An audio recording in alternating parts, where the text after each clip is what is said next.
jaser. Mon nom est Michael Caron et je suis un des pasteurs en formation ici. Et puis c'est moi qui ai le privilège de pouvoir vous parler en premier de mon appel au ministère, de mon appel au pastorat. Et voilà. Euh, Juste petite anecdote avec mes cheveux rasés pour ceux qui ne me reconnaîtraient pas. Même ma femme avait de la misère à me reconnaître hier soir. Elle faisait ça à chaque fois qu'elle me voyait. Elle disait: T'es qui, toi?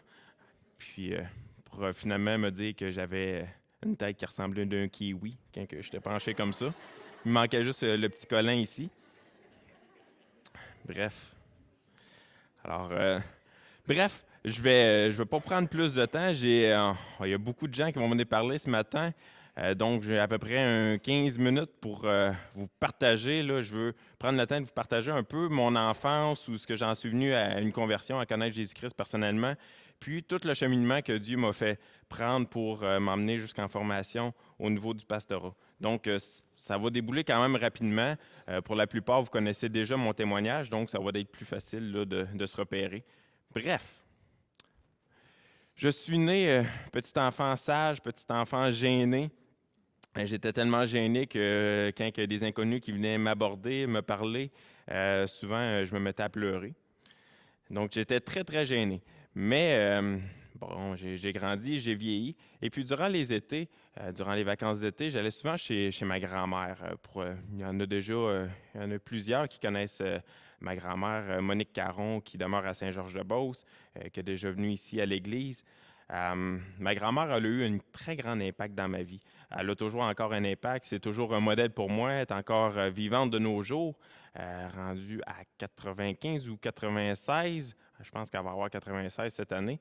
Donc, ma grand-mère qui est toujours fidèle, toujours persévérante dans les voies du Seigneur. Donc, c'est vraiment un modèle pour moi. Puis, elle a eu un grand impact durant ma jeunesse quand j'allais passer les étés là-bas, parce que ma grand-mère nous apportait tout le temps des enseignements de la Bible. On faisait des études bibliques avec elle.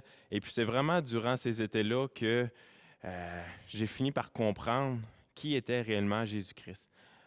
Ma grand-mère elle m'a apporté ça d'une façon qu'un enfant puisse comprendre qu'est-ce que l'Évangile. Puis c'est vraiment durant mon enfance, durant mon temps chez ma grand-mère que j'ai accepté le Seigneur Jésus dans ma vie. Par la suite, j'ai vieilli, j'ai grandi, mais dès ma jeune enfance, Dieu avait déjà déposé sur mon cœur un fardeau. Puis ce fardeau-là était de prendre spirituellement soin des autres. Ça commençait tout jeune. Bon, j'étais petit, j'étais sûrement à l'âge du primaire, peut-être début secondaire. Mais où ce que j'avais à cœur, petite anecdote, où ce que j'avais à cœur mes frères et sœurs dans ma maison. Bon, on était une famille reconstituée, on était 6 dans la maison. Puis j'avais instauré un processus où ce que j'avais collé des enveloppes sur chacune des portes de mes frères et sœurs. Puis à chaque jour, j'allais déposer des méditations journalières bibliques dans leur enveloppe. Puis c'était ma façon à moi de pouvoir leur partager l'Évangile pour pouvoir leur faire comprendre ce que j'avais compris un jour chez ma grand-mère. Et fait que déjà, dès mon jeune âge, Dieu avait déposé ce fardeau-là de prendre soin des autres sur mon cœur. J'ai vieilli. En vieillissant, quand on vient d'une famille chrétienne, souvent, on en arrive un jour où on se pose des questions. Hein. On en arrive à une période de questionnement où on se dit: qui suis-je? Pourquoi j'existe? Est-ce que Dieu existe réellement? Je me posais même la question si la vie chrétienne, c'était pas juste le fruit de mon imagination. Donc, c'était une période vraiment de questionnement et de rébellion où ce que je me suis égaré de Dieu, où ce que je prenais ma propre voie, je voulais plus savoir grand-chose de l'Église. Donc, ça a duré 2, 3 ans environ. Et puis, le Seigneur, malgré ça, a demeuré fidèle à mon égard. Euh, c'est en 2004 que le Seigneur est vraiment venu me chercher d'une façon spéciale. Il est venu me chercher parce que mon père m'avait secrètement inscrit à une activité jeunesse qui était une activité de hiking là, avec Mathieu qui était responsable jeunesse à ce moment-là. Je ne connaissais pas les jeunes parce que ça faisait déjà quelques années que je venais plus dans les activités, que je venais plus trop à l'église. Donc, puis j'avais encore ma base où ce que j'étais quelqu'un de gêné. Donc, ça ne me tentait pas vraiment d'aller m'intégrer dans ce groupe-là. Mais je suis quand même allé parce que j'étais quand même semi-obéissant. Et puis, c'est vraiment durant cette activité de hiking-là. On était dans les Adirondacks, dans l'État de New York, 2, 3 jours. Et puis, c'est vraiment durant ce moment-là que mes yeux se sont illuminés. Quand j'ai vu la grandeur de la nature, je me disais, c'est impossible qu'il n'y ait pas un Dieu qui existe. C'est drôle parce que justement, un matin, avec Francis, dans l'école du dimanche, on parlait de la création de Dieu. Puis, c'est vraiment, j'ai été émerveillé par la nature. Et puis, c'est vraiment là que j'ai décidé, en 2004, de me reconsacrer entièrement au Seigneur Jésus. Par la suite, le Seigneur m'a formé, il m'a fait passer par différents chemins, différentes formations. Tu sais, ma formation pour entrer dans le pastorat n'a pas commencé il y a 3 ans et demi, elle a commencé bien avant ça, des années avant ça, et particulièrement en 2004, où ce que j'ai passé par différents chemins. Le Seigneur m'a travaillé, m'a façonné au travers de différents ministères. J'ai commencé à avoir des ministères. Mon père, qui faisait la conciergerie ici, a commencé à m'emmener à faire le ménage ici. Donc, j'ai commencé à faire le ménage, puis c'était quelque chose qui me demandait pas trop, parce que c'était pas public, c'était en privé, c'était secret, pas personne qui me voyait, c'était pas gênant. J'ai commencé comme ça. Par la suite, on a un Jonathan Chrétien qui était le diacre technique, qui est maintenant rendu au Saguenay. Et puis, c'est Jonathan Chrétien qui m'a approché pour entrer comme en formation pour aller à la technique derrière. Donc, pendant quelques années, j'étais en formation, puis je servais au niveau du ministère technique. Là, déjà là, c'était sortir un peu de ma zone de confort parce que encore là, c'est en arrière, c'est reculé. Mais là, on commence à recevoir des critiques des gens. Ah, le son est pas assez fort, le son est trop fort. Bon, vous connaissez les critiques pour le son, hein? Donc, j'ai servi à ce niveau-là. Par la suite, on a un Mathieu Caron qui m'a approché pour aller comme moniteur dans des camps d'ados. Encore là, je commençais à sortir de plus en plus de ma zone de confort. Puis, je ne voyais pas que Dieu était en train de me former tranquillement. Quand on est dedans, on ne le voit pas. C'est par après, lorsqu'on fait une rétrospective un peu du cheminement qu'on a pris, qu'on voit vraiment que Dieu, graduellement, est en train de me transformer, est en train de m'emmener à quelque part. Donc, il m'a emmené comme moniteur de camp d'ado. Par la suite, il m'a emmené comme directeur adjoint d'un camp où ce que là, ça commençait à être un petit peu plus gros. Par la suite, on a un Stéphane Tessier qui m'a approché pour devenir responsable des travailleurs. Donc, c'est les travailleurs au camp des boulots. J'avais une trentaine de travailleurs que j'étais responsable durant tout l'été. Ça commençait là, vraiment, là, c'était un été très, très difficile, très épuisant.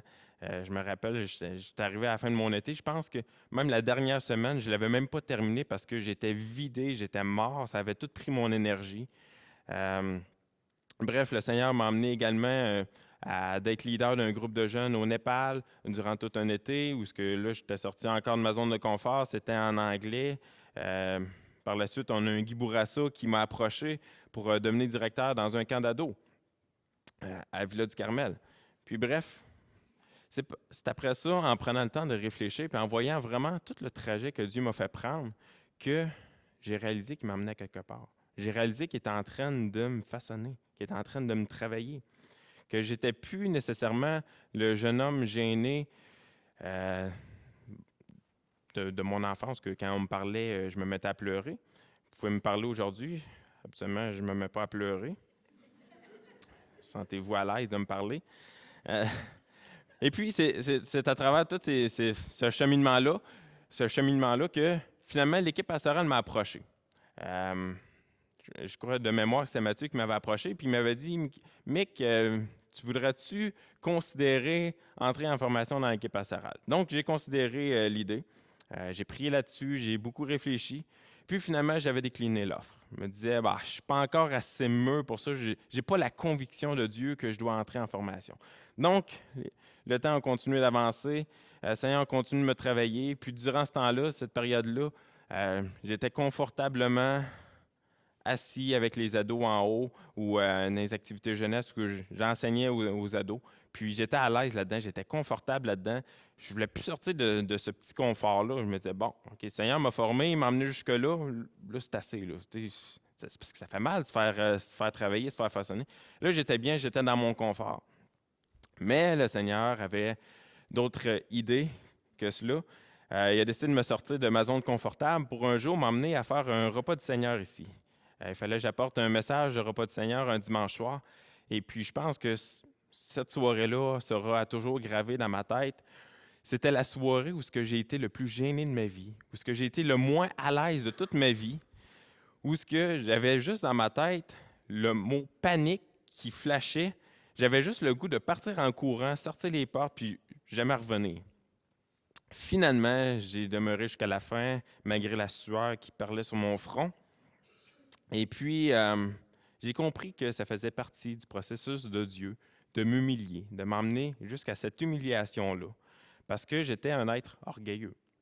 Selon ma femme, je le suis encore, mais j'y travaille.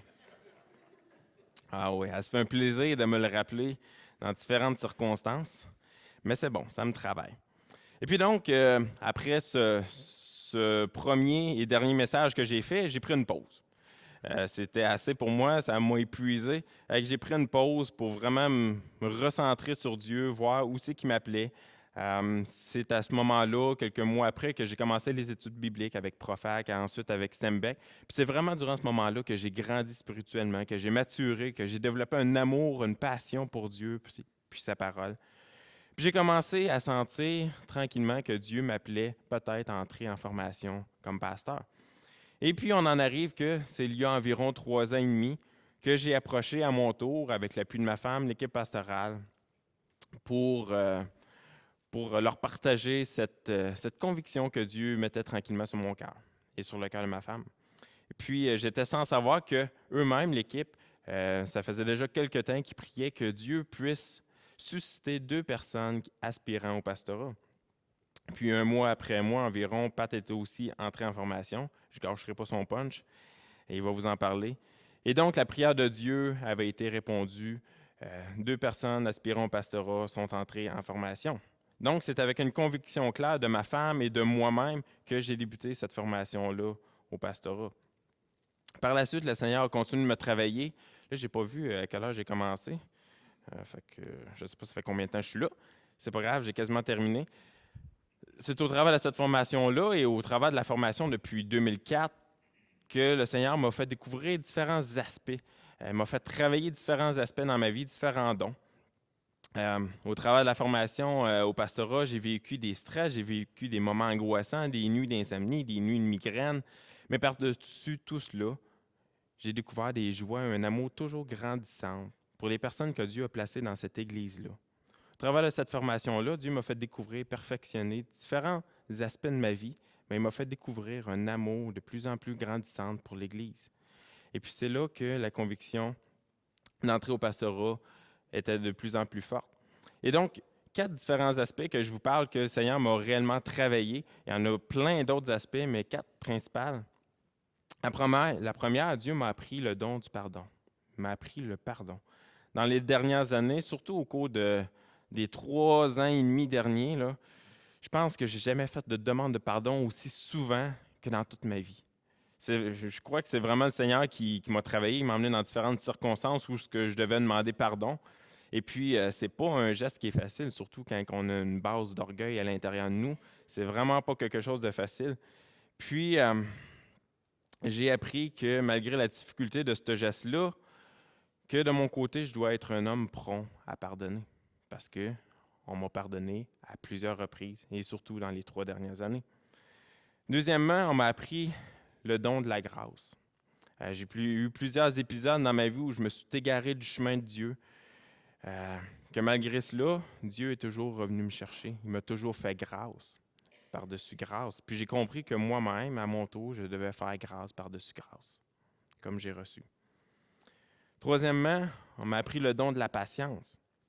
Et puis je l'apprends encore aujourd'hui. Il y a eu encore différentes circonstances dans ma vie où ce que je demandais à Dieu de faire ceci quand je le voulais. Puis j'ai réalisé que ça ne fonctionne pas comme ça. Que Dieu, souvent, il me disait, c'est quand moi je veux. Puis son temps est toujours préférable. Mais c'est dur.